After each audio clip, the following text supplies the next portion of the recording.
RAB forces প্রতিষ্ঠা লগ্ন থেকে জাতীয় রাষ্ট্রীয় গুরুত্বপূর্ণ বিষয়ে উৎসব অনুষ্ঠান উপলক্ষে নিরাপত্তা নিশ্চিত ও আইন শৃঙ্খলা পরিস্থিতি স্বাভাবিক রাখতে অত্যন্ত সফলতার সাথে দায়িত্ব পালন করে আসছে। এরই ধারাবাহিকতায় এবারও পহেলা বৈশাখ 1432কে কেন্দ্র করে নিরাপত্তা নিশ্চিত করতে র্যাব ফোর্স কর্তৃক নিরাপত্তামূলক ব্যবস্থা গ্রহণ করা হয়েছে। নববর্ষ আমাদের জাতীয় জীবনে একটি গুরুত্বপূর্ণ অনুষ্ঠান। প্রতি বছরের মতো এবারও আমরা এই অনুষ্ঠানটি উৎসাহ উদ্দীপনা আনন্দঘন পরিবেশে উদযাপন করব। এই জন্য র্যাপিড অ্যাকশন ব্যাটালিয়ন ঢাকা সহ সারা বাংলাদেশে নিরাপত্তামূলক ব্যবস্থা গ্রহণ করেছে। আমাদের মোটরসাইকেল পেট্রোল, গাড়ি পেট্রোল, চেকপোস্ট, অবজারভেশন টাওয়ার এবং আমাদের গোয়েন্দা নজরদারি অব্যাহত আছে।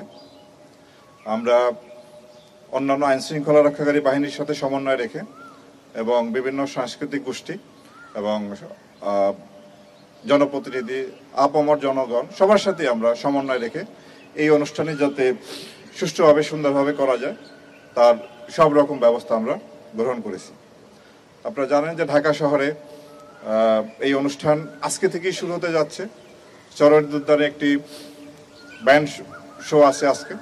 কালকে সকাল থেকেই ঢাকা শহরের বিভিন্ন প্রান্তে এই অনুষ্ঠান হবে। তার মূল অনুষ্ঠান থাকবে রমনা বটমূলে। এরপরে শোভাযাত্রা আছে, চারুকলা কর্তৃক আনন্দ শোভাযাত্রা করা হবে। রবীন্দ্র সরোবরেও দিনব্যাপী অনুষ্ঠান আছে। মানিক মিয়া অভিনীতিও বিকাল থেকে রাত পর্যন্ত বিভিন্ন অনুষ্ঠান আছে। এছাড়া ঢাকা শহরের বিভিন্ন জায়গায় এই অনুষ্ঠানটি উদযাপিত হয়। আমরা সর্বপ্রকার নিরাপত্তামূলক ব্যবস্থা গ্রহণ করেছি এবং আশা করি এই অনুষ্ঠানটি সুন্দরভাবে সুষ্ঠুভাবে সম্পন্ন করতে আমরা সক্ষম হব। আমরা সাইবার ওয়ার্ল্ডেও মনিটরিং করতেছি যাতে এই সাইবার ওয়ার্ল্ডেও কেউ যাতে এই অনুষ্ঠানের বিষয়ে কোনো প্রকার অপপ্রচার চালাতে না পারে। এছাড়া এই অনুষ্ঠানে ব্যাপক জনসমাগম হয়।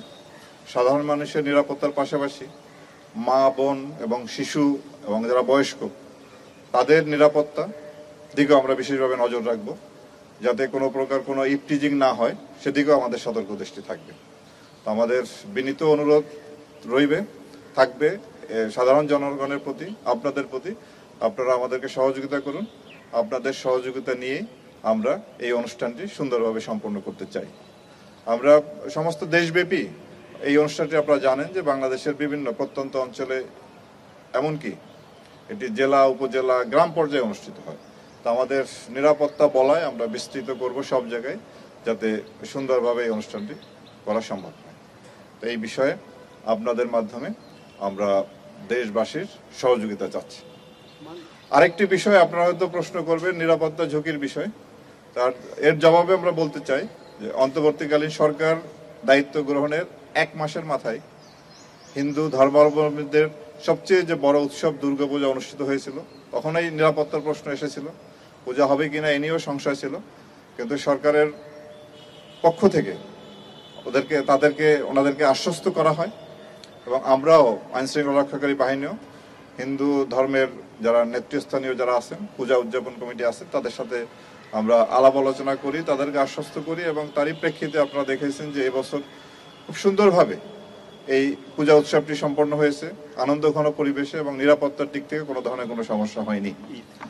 এরপরে আপনার যতগুলি অনুষ্ঠান হয়েছে, যেমন ধরেন বিজয় দিবস, এরপরে খ্রিস্ট ধর্মদের যে বড়দিন, ইংরেজি নববর্ষ, আন্তর্জাতিক মাতৃভাষা দিবস, স্বাধীনতা দিবস, তারপরে মাসব্যাপী রমজান এবং সর্বশেষ যে ঈদ অনুষ্ঠানটি হলো, প্রত্যেকটি অনুষ্ঠানেই নিরাপত্তার বিষয় এসেছে এবং আমরা আপনাদেরকে আশ্বস্ত করেছিলাম যে আমরা ইনশাল্লাহ নিরাপত্তা দিতে সক্ষম হব এবং আমরা সেইভাবেই প্রত্যেকটি অনুষ্ঠানে আমরা যথাযথভাবে সম্পন্ন করতে সক্ষম হয়েছি এবং আমার তো মনে হয় যে পূর্ববর্তী যে কোনো বছরের তুলনায় এবারে সবগুলি অনুষ্ঠান নিরাপত্তার দিক দিয়ে বলেন, আনন্দ উৎসাহের দিক দিয়ে বলেন, সুন্দরভাবে সম্পন্ন হয়েছে এবং একই ধারাবাহিকতায় আমরা এই নববর্ষের অনুষ্ঠানেও সুন্দরভাবে সম্পন্ন করতে পারবো বলে আশাবাদী।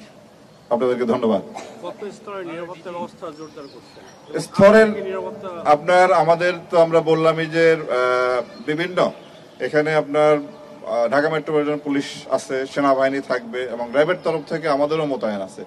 আমাদের আপনার ভিতরে ফুট পেট্রোল থাকবে, সাদা পোশাকে আমাদের নজরদারি থাকবে রাস্তায় আমাদের মোটরসাইকেল টহল, গাড়ির টহল থাকবে। আমাদের আপনার এই এলাকাটি, এই ভেন্যুটিকে আমরা সুইপিং করব। অলরেডি সুইপিং শুরু হয়েছে, একবার করেছি এবং চূড়ান্তভাবে অনুষ্ঠান শুরুর আগে আগে চূড়ান্তভাবে করা হবে। আমাদের ডগ স্কোয়াড আছে, বোম ডিসপোজাল টিম আছে এবং সর্বধর প্রকার প্রস্তুতি আমরা নিয়েছি। তো ইনশাল্লাহ নিরাপত্তাজনিত কোনো সমস্যা হবে না বলে আমি আশাবাদী।